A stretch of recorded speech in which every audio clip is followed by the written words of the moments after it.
the President of the United States and the Prime Minister of the State of Israel.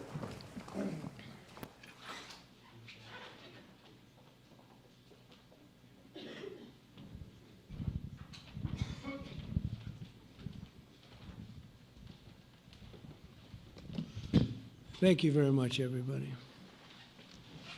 So this is a big, big day, a beautiful day, potentially one of the great days ever in civilization. What you just watched were the opening moments from the really historic press conference that was held at the White House recently, jointly, by President Trump and Prime Minister Benjamin Netanyahu, where they unveiled the Trump peace proposal for the Middle East. It's a game changer, understatement of the century, maybe millennia, as President Trump would say. And let's get right into it. We have Lieutenant Colonel in Reserves, Jonathan Conricus, Senior FDD Fellow, to unpack it in detail and talk about what we think it might mean for the Middle East. I'm Vivian Berkovich, former Canadian ambassador to Israel. Let's do this. Sunday, October 5th, Lieutenant Colonel Jonathan Conricus in Reserves. Thank you so much for joining State of Tel Aviv today. Thank you for having me, Vivian.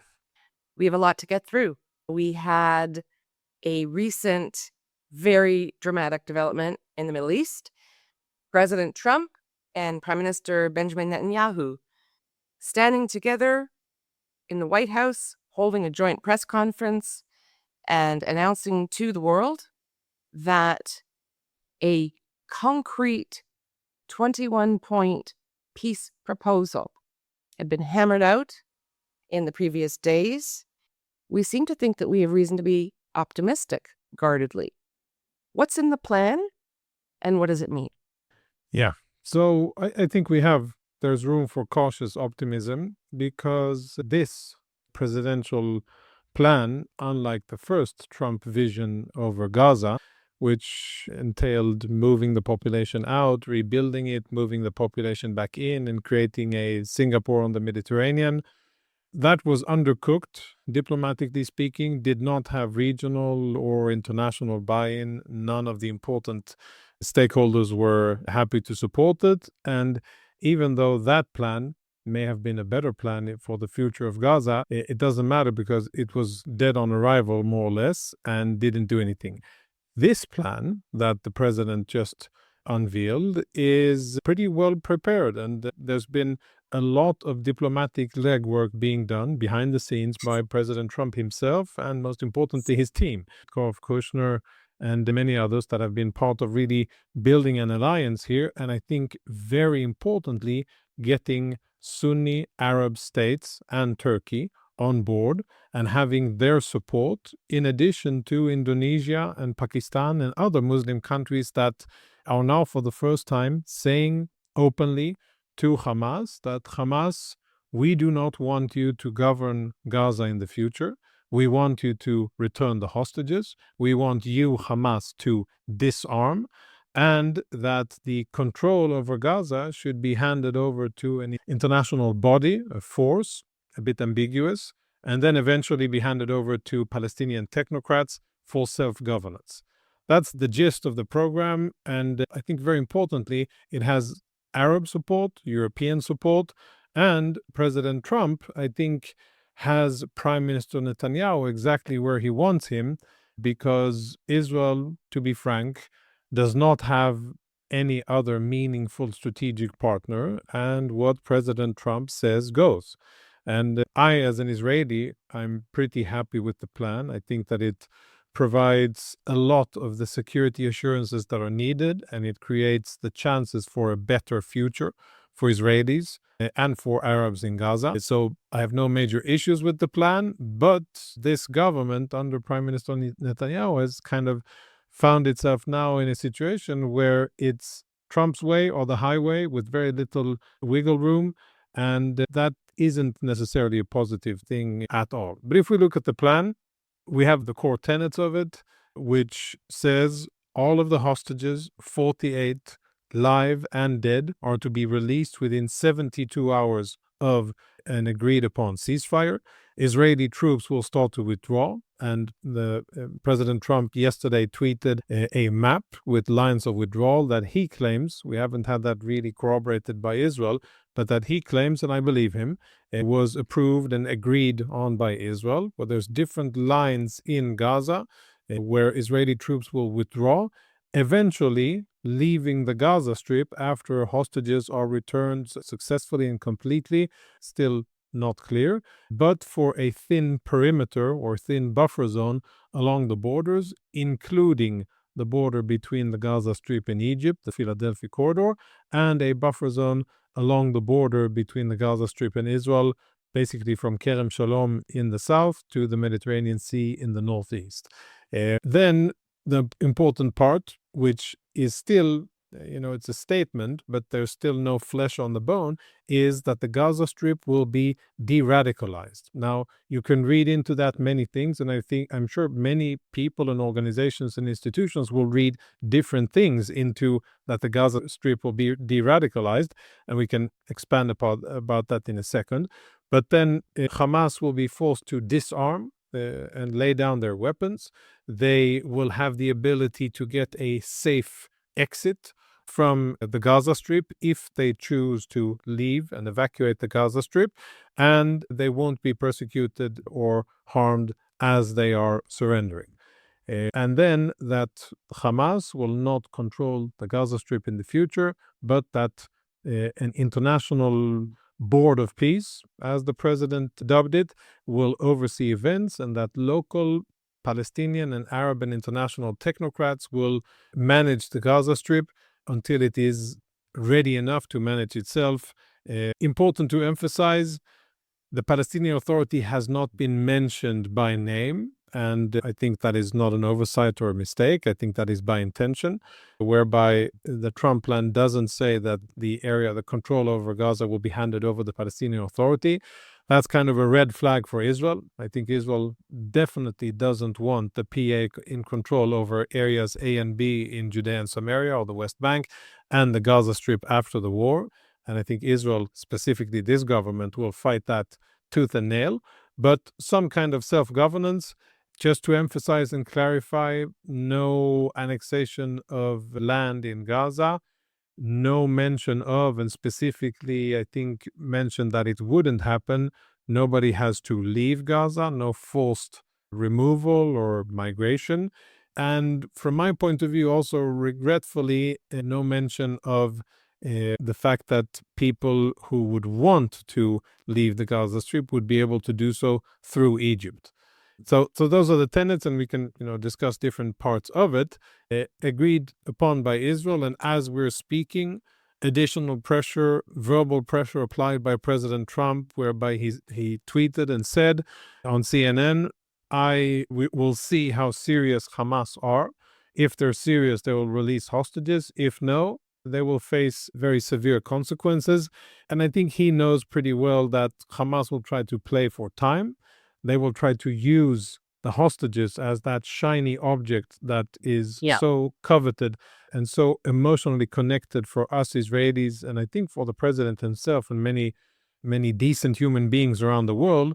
Hamas is basically saying, okay, we're showing here that we're serious, and we commit to returning the hostages with a few conditions and technical situation on the ground, but they understand that they have to give over the hostages and they want to negotiate the rest. But President Trump is saying this is not going to be a long, protracted negotiation. We're not going to have Iranian-style diplomacy and draw out things. This is going to be short and dirty and to the point where Hamas surrenders, hands over their weapons, and vacate the premises being Gaza.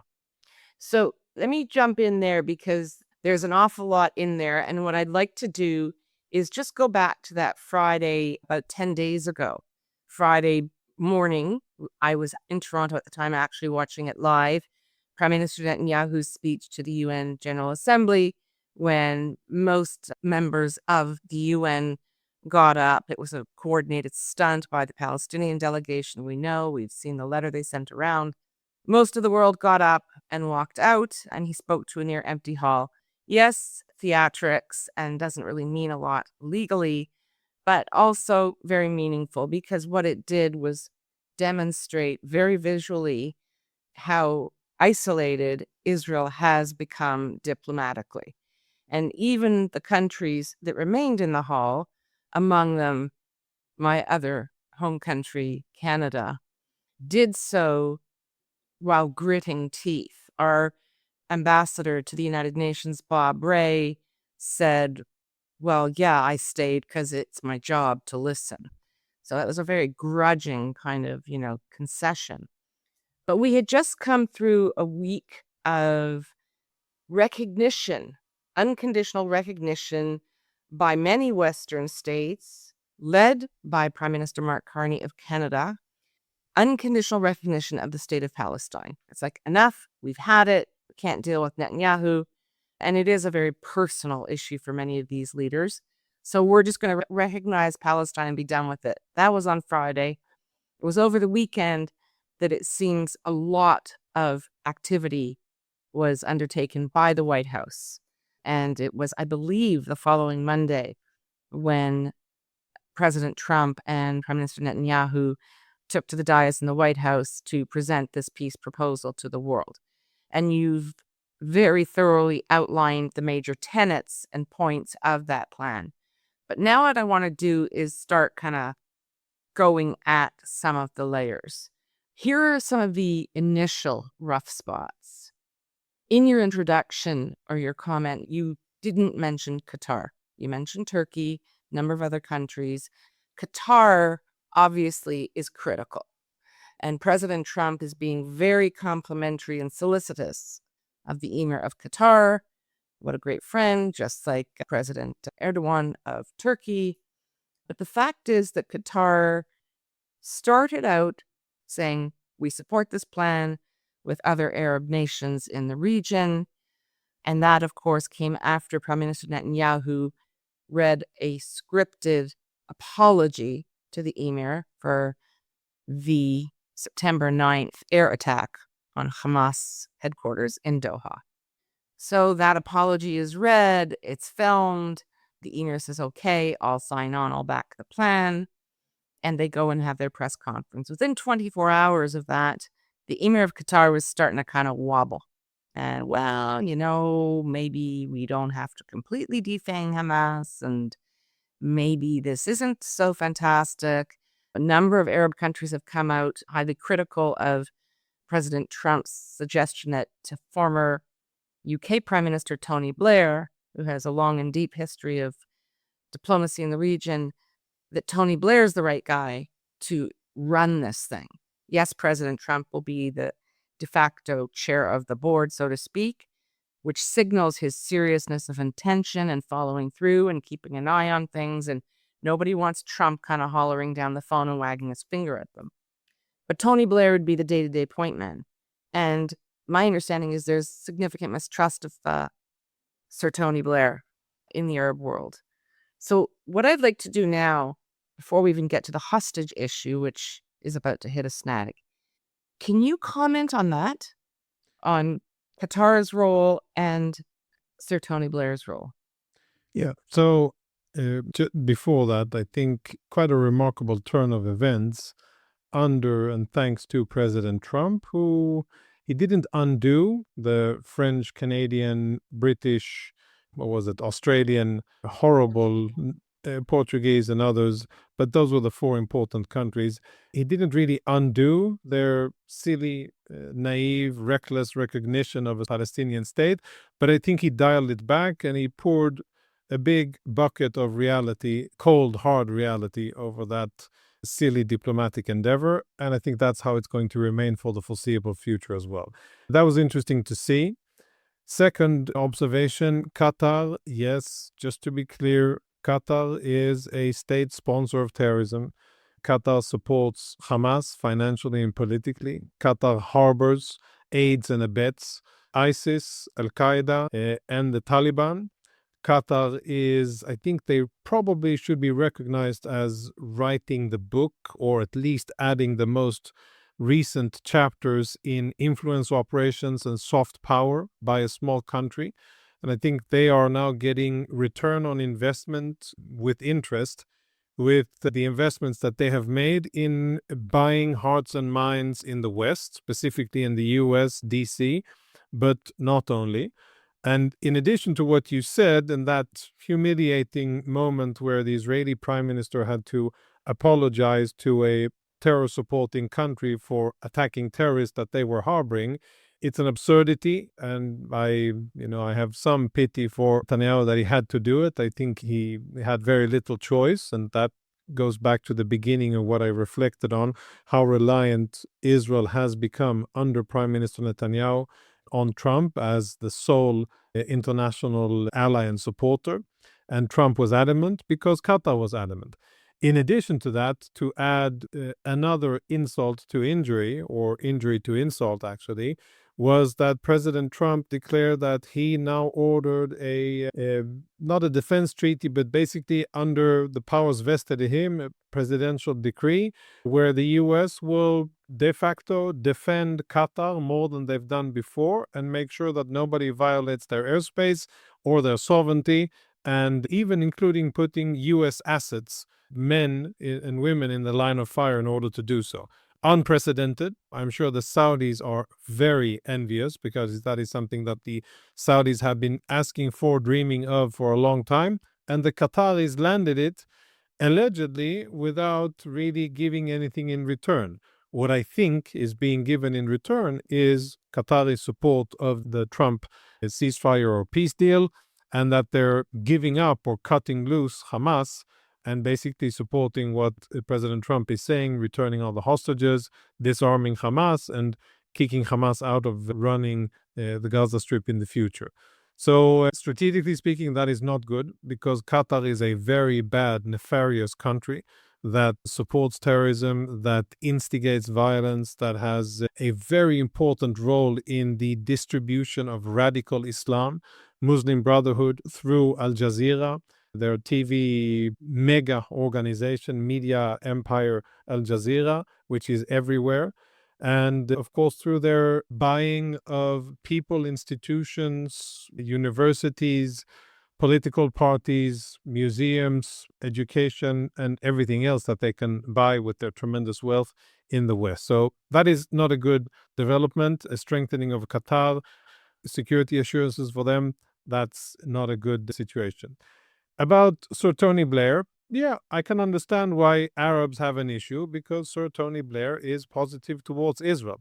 He doesn't hate Israel. I think he actually is slightly fond of Israel and is sympathetic towards the Zionist endeavor. And I can understand why Arabs and Israel haters would have a problem with him.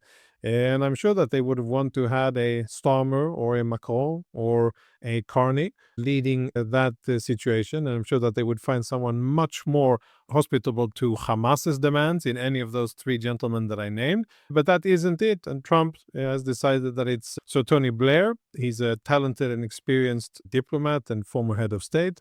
I think he'll be able to manage. But like with everything else with President Trump, if it doesn't work, he will be replaced and the process will continue. And President Trump is extremely result-oriented. And to follow up to that, I think we have to recognize that there is presidential, political, personal prestige on the line here. The President Trump is putting a lot of his personal presidential capital on the line. He is jeopardizing quite a lot, and this needs to work. And I think that the president will do everything that needs to be done to get down and dirty and to get his hands into the action in order to see this through. And I think that's what's needed because otherwise Hamas will wiggle around and maybe even Israel won't be 100% committed unless it's a president who is really pushing it personally and seeing it through as the chairman of the board, but really vested in it. And I think that's a good place for this to be. Now, there's one point that I do want to address here in terms of the actual details of the plan, and that is de-radicalization. And I think this is the part that is the most important for the future, the one that has the longest influence and strategic bearing, that I fear will be underthought and not given enough attention, and eventually that will fail. Now, in my mind, Gaza, and many people would, I think, scholars and experts would agree, Gaza has a history of being the least educated, the most underdeveloped, and with the highest levels of unemployment, illiteracy, religious fanaticism, and natural support for the Muslim Brotherhood and Hamas. No other place in the Middle East is as bad as Gaza. And if Gaza is to be de-radicalized, then there are two systems that I believe need to be totally overhauled and revolutionized. One is the education system in Gaza, and two are the mosques. Now, the education system is run, 90% is run by UNRWA. Canadian, American, a little bit less American, but Canadian, European, Japanese taxpayers' money are funding a system that is basically a conveyor belt or an assembly line for the next generation of jihadists. I'm not being blunt and I'm not simplifying it. This is what UNRWA is. It is a system that indoctrinates young Arab men and young Arab boys and girls into believing that soon, just around the corner, they are going to return to Palestine, and that if they can't, then to die a glorious death as a martyr is the most benign and best goal that they can ever dream of doing as a shaheed. UNRWA has to be dismantled. UNRWA has to be kicked out of the Gaza Strip.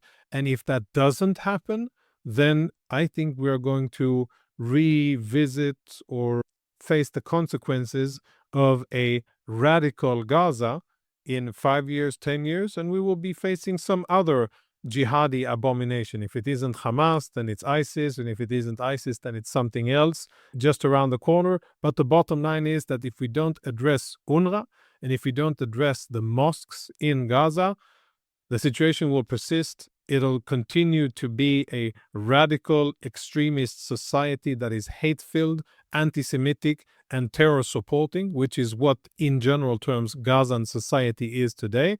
And if we want to change it, we, collectively, US, Arab countries, and of course, Israel, need to change it. And the first order of business should be get rid of UNRWA. So I couldn't agree more. But before we get there to the dismantling, deconstruction of UNRWA, which obviously is going to engage the United Nations system as a whole, I want to mention a few points, and then I want to dive into the first issue that is going to cause challenges, which is the release of the hostages. As you mentioned, the Gaza population is particularly radicalized, less educated, less sophisticated, deeply religious in the Muslim Brotherhood kind of Islamist, fundamentalist, I'm going to say fanatic way.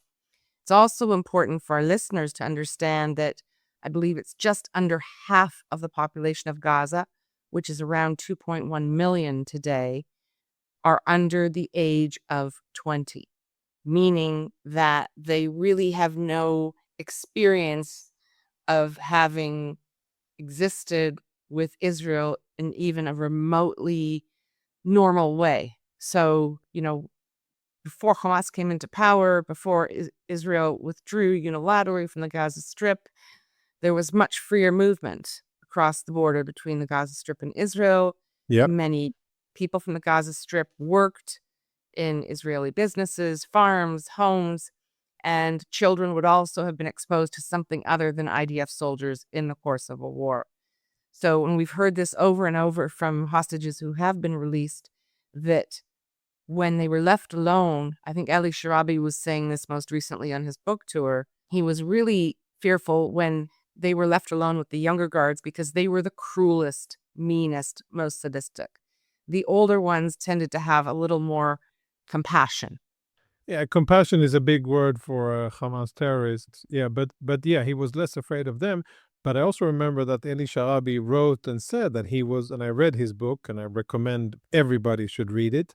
He also said that he was the most afraid, and the Hamas guys were afraid that the ordinary Palestinian civilians, the same people Yes. that the world is crying rivers of crocodile tears over their situation and humanitarian aid and well-being and whatnot, those same people were the main cause of fear and concern, even for the Hamas captors.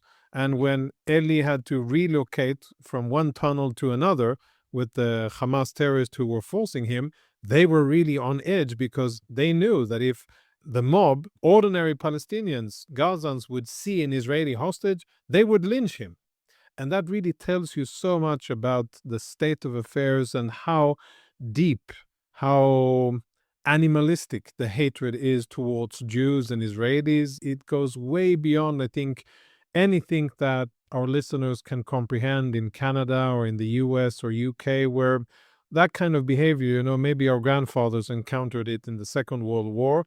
But other than that, most people, if they haven't been on the battlefield and if they're not in Israel dealing with jihadi terrorists, they haven't encountered that kind of hatred and thinking. But that is what Israeli hostages faced, and that is what Israelis faced, and that is, by the way, what we saw on October the 7th, when out of the 5,000 Palestinians who invaded into Israel, 3,000 were Hamas, the rest were Palestinian civilians who came in, raped, plundered, beheaded, burned, stole, and did everything else that they could, just because they could. And then the others who didn't come into Israel but remained in the Gaza Strip once the hostages were paraded through the streets, they joined in the Lynchings. Exactly. And it's something that we've heard echoed from every single hostage who has been released. Even the initial group of women and children in November 2023, women and children in vans, in Red Cross vehicles, were most terrified of being lynched during the release because of the mobs throwing things, banging on the windows, rocking the vehicles. And we've, of course, seen some video footage of that as well. I want to get to the hostages, but before that, again, two quick comments. One is Prime Minister Carney, Macron, Starmer. I actually think that they took a bit of a licking as well publicly, because the response to the Trump peace proposal and the fact that he had worked to assemble a very impressive lineup of states supporting the proposal, including basically all of the states in the Middle East, other than Iran, but the key states, and Israel, and America was backing it. Whereas the Carney, Starmer, Macron escapade basically had the support of Abbas, who Carney had spoken to for 1 hour in July, and they negotiated terms. He put in a 2-paragraph press release and said, okay, problem solved. Serious diplomatic work. Wow. Exactly. They have all had to walk back their initial position quite significantly, and I think that they're going to sit in the back row for a while. But Trump, the first test is now. And we know tomorrow everybody is meeting in Cairo to get down to brass tacks on the hostages. President Trump has made it absolutely clear. He's unequivocal and emphatic. They all have to be released now. And he's not waiting. He's not doing stages. I want all 48 out at the same time. And if you don't do it, I believe today he used the word obliterate with respect to what may happen to the Gaza Strip. And so he and Hamas, Rubio are kind of engaged in this interesting kind of, good cop, bad cop sometimes throughout the course of today. They have been. Bottom line is they've made it very clear. That's going to happen. And that's going to happen before the other terms are negotiated and finalized. We're not going to keep them there while we dot I's and cross T's. We also, those of us who pay close attention, have heard and won't be surprised if we learn that Hamas comes to the table and says, oh, by the way, of the 20 hostages who you believe to be alive, we can only locate however many, 18, 17, 16. Of the 28 bodies of Israelis and others who have been murdered in captivity, we can only find however many. The likelihood of them coming forward and saying, great, we've got all of the 20 living hostages, we know where they are, we can produce them, and we have the 28 bodies, remains, and we can produce them within 72 hours max. There have already been rumblings from both Qatar and Hamas through Qatar, not happening. We think it's a remote possibility.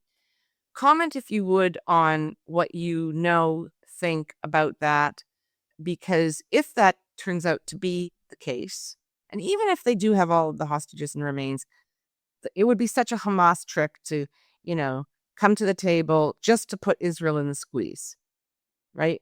To Yeah. continue the psychological torture and see how far they can go. But this is a situation, let's presume, that Israeli negotiators are going to be met with in the next 24 hours. Yes. And I think, I think you're right in the assessment. That is what Hamas and their supporters, Qatar, will try to do, to draw out negotiations, to stall, to waste time. It's, from the Iranian textbook of negotiations, but maybe a little bit more crude and less sophisticated, and not in long phrased statements like the Iranians, who pontificate about international law as they are developing nuclear weapons. But that'll be the gist of it. Now, what I think is positive is that President Trump is already indicating that he's on to that. He understands that is what they will try to do, and he's not going to have it. Now, what will be interesting is, okay, which tools will President Trump use, and what will he authorize Israel to do in order to apply pressure for Hamas to actually deliver all the hostages? I do not know, and I'm not sure that anybody knows, as in not assesses, but knows, if Hamas really has any issues with locating hostages or remains. If we look at the past, we've seen that they at least once, when they delivered the body of Yarden Bivas, the mother of the two Bivas boys, they returned another body of a Palestinian woman, which then Israel sent to forensic analysis, promptly said, this is not her, return the remains of murdered Shiri, the mother of the two Bivas boys, but mother Shiri and the two boys were murdered by Hamas. And when Hamas returned the body, they returned the wrong body. So that's one incident where we've seen they've had difficulties. Whether that was an additional trick in cruelty by Hamas or genuine mistake, I don't know. But, reason stands that Hamas has had enough time, and that this is the most important asset that Hamas has for its own survival of what's left of Hamas. And it would be reasonable to think that they do, in fact, have control and access to all of the hostages, those that have been murdered and those that definitely the ones that are alive. And I wouldn't buy any of the Hamas or Qatari attempts to create, false pretense of as if they don't. Other terrorist organizations, civilians, or whatever lies they will come up with. It doesn't make sense, because these are two important assets. And I remember, again, reading Eli Sharabi's book and then listening to testimonies of other Israeli hostages that were released. Hamas was focused in terms of the chain of command, leadership, etc. They were focused on this asset that they abducted, these hostages that they abducted.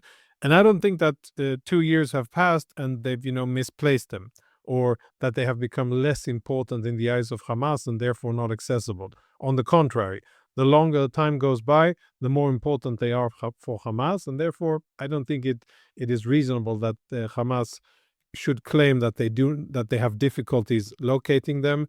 I think that's just a tactic, a delaying tactic. And I hope that Trump will call their bluff and force them to hand over all the hostages, dead and alive. Just for our listeners, Eli Sharabi's book, which is, I understand, a very powerful memoir of his time in captivity.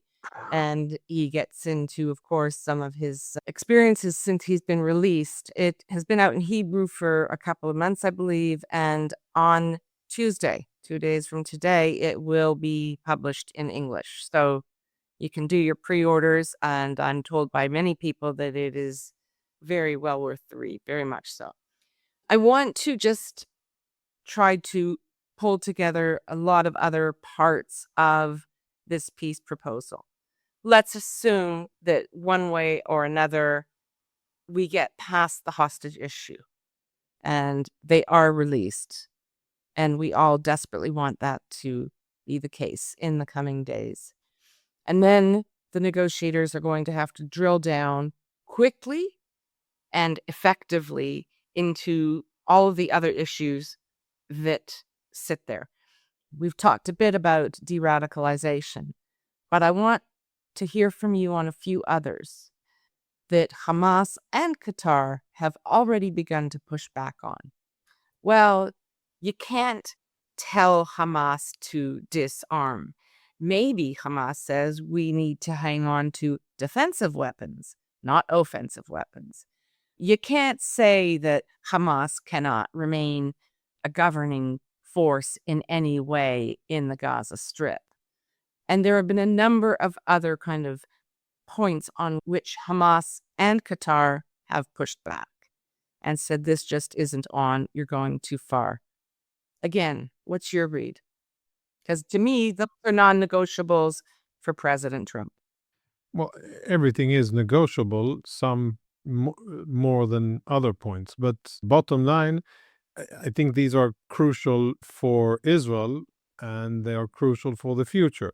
And if they're not achieved, then I don't think Israel can say, well, we're okay. This is a compromise that we're willing to live with and actually end the war, whether we get hostages or don't get hostages. The future and Hamas's stake in it is something that I think is really pivotal to the security of the state of Israel, the security of Israelis, and I don't think Israel is going to compromise on it as far as it can influence things. Of course, Hamas doesn't like it, and of course, the Qataris, their supporters and bankrollers don't like it, and of course, the Iranians and Hezbollah don't like it, and I can understand them, but let's remind them of reality. They are losing a war, they are losing on the ground. The only area that they're ahead is international public opinion, except for in the US. And yes, we've seen all of these, the swell of support for Hamas and people waving Palestinian flags in the US, Canada, Europe, and Australia, and many other places. We've seen demonstrations. So that is a place where they've been successful. But other than that, they are losing.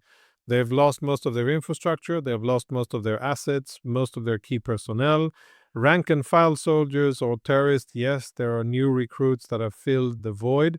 But in terms of real strategic capabilities, they have lost a lot and they will continue to lose more if the war continues. And when you're losing, you don't get to dictate terms. When you win, you get to dictate terms, and Hamas is not winning. So whether they like it or not, whether they agree with it or not, that is a reality that Israel has to force them to recognize. And I hope and I believe that President Trump will see that through.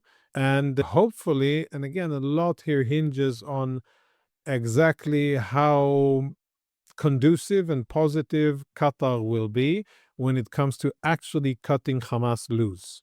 And it'll be a difficult thing for them to do because Hamas is the tip of the spear of the Muslim Brotherhood's exporting efforts, expeditionary efforts. And Qatar is a Muslim Brotherhood state, cloaked in fancy clothes and with a lot of money and sophisticated media, etc. But the bottom line of Qatar is Muslim Brotherhood and Islamic revolution around the world. That is why they're buying influence. That is why they are promoting terrorist organizations, Sunni jihadi terrorist organizations. So, of course, they don't want the main standard bearer, current standard bearer of Muslim Brotherhood and radical Sunni Islam to be undone. But here again, the tension or the balance of power between the US president, Israel, and Qatar, we'll see how that plays out. I understand that they don't want to do it, but the issue here will be to force them to do so. Where is there wiggle room and more flexibility? If we're honest, I don't think that even the IDF's intel officer responsible for, knowing everything there is to know about Hamas's military capabilities, even if he were hard-pressed, I don't think he would be able to say exactly how many AK-47s and how many rounds of ammunition Hamas has today.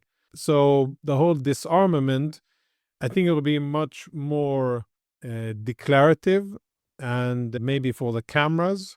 But to think that, all the weapons in the hands of Hamas will be handed over, That's obviously not going to happen because we don't know how many there are, and because we know for certain that Hamas will do everything they can in order not to hand over the weapons.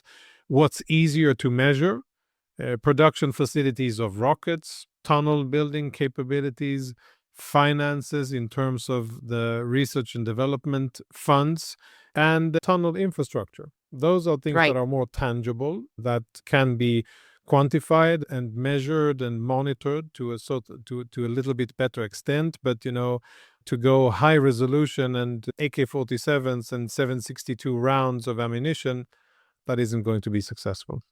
So just to wrap, in all of that, which is quite a bag of snakes, I think that we would probably agree that the only real leverage that Israel has in this scenario is the fact that militarily it's far stronger than Hamas, and that we've now isolated Hamas in this very small area in Gaza City where we have one opening left for civilians who want to leave, but otherwise the noose is becoming very tight around Hamas. So it's shaping up to be quite a battle if this peace proposal is not negotiated. And the other, I suppose, bit of leverage that Israel has is the support of the United States. Do you agree? Yeah, I would add to that there's growing discontent inside Gaza, and clans, extended families, are teaming up against Hamas, taking quite drastic measures, including using violence to defend themselves and to attack Hamas. We've had more than 25 elite Hamas terrorists killed by clans in Khan Yunis a few days ago, officially, publicly recognized by those clans, and with the statement against Hamas saying, your days are over. And we, 5 important clans in Khan Yunis, we're not going to continue to tolerate you. That's one. Many times underreported and underestimated, but the Gaza Humanitarian Foundation has been rivaling the UN Hamas distribution network of goods and services, specifically food, and has already provided more than 180 million meals in the last 3 or so months to people in Gaza. And they continue to be on the ground. They continue to expand their operations as Gazans from Gaza City have evacuated and heeded warnings and made their way to the south. They have now also come under and been enjoying the services of the Gaza Humanitarian Foundation, and the Gaza Humanitarian Foundation is scaling up. That is a strategic threat to Hamas and UNRWA because Hamas relies on having control over food and international aid that comes in through its front organization, UNRWA. And that's the second thing that is very important, and I really hope that Israeli and American leaders will have the strategic wisdom and vision to keep the Gaza Humanitarian Foundation on the ground, to make sure that they're funded and protected, and to have them continue to provide food for those who need it in Gaza, and not to allow the reestablishment of the corrupt and Hamas-supporting UNRWA channel of provision. And that's the second topic. Third topic, yes, under President Trump, when he was elected, that was a game changer.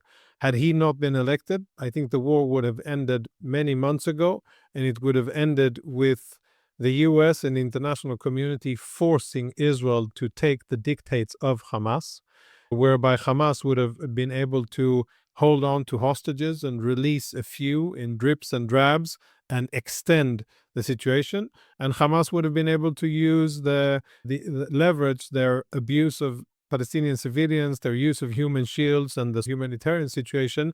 They would have been able to leverage that into enough international pressure on Israel, and Israel would have been forced to stop. The only thing standing between that and reality is President Donald Trump, and he changed that. And with his current peace plan, he's actually really turning the tide on that. And that's something that I think we cannot underestimate and we should be very mindful of.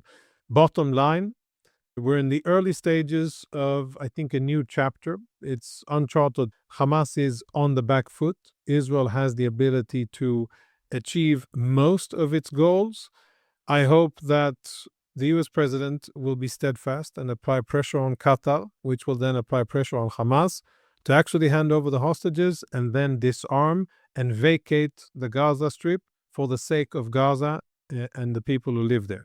And that Israel will have the discipline, vision, and leadership to make sure that sentence of de-radicalizing Gaza means kicking out UNRWA, relegating them to the dustbin and the eternal corner of shame of the world for the horrible indoctrination of Palestinians that they have done and being facilitators for Hamas and overhauling the mosque systems. And if that doesn't happen, we'll get our hostages back, hopefully, but we will find ourselves fighting Gazans again in a few years. And I really hope that is not what's in us for the future.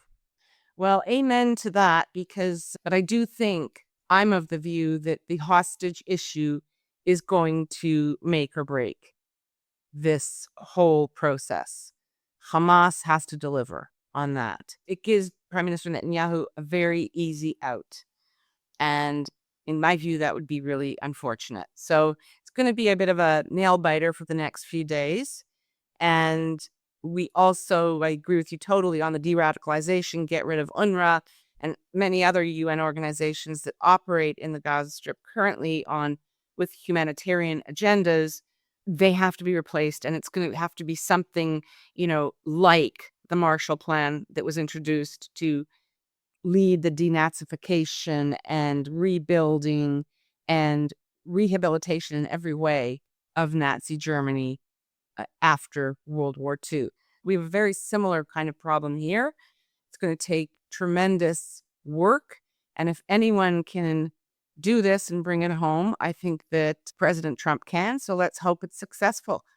Thank you so much, as always, for your time, your insights, your wisdom, and I'm sure we'll both be paying very close attention to what transpires in the next couple of days.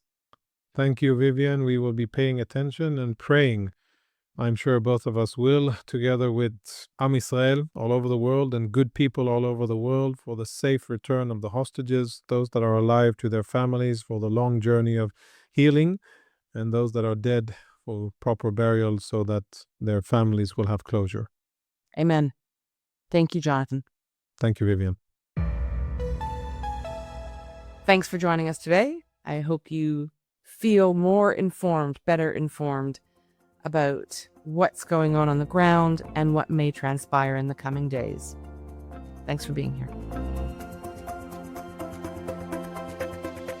We love hearing from you, so please comment on our website, stateoftelaviv.com, or send us a note to hello@stateoftelaviv.com.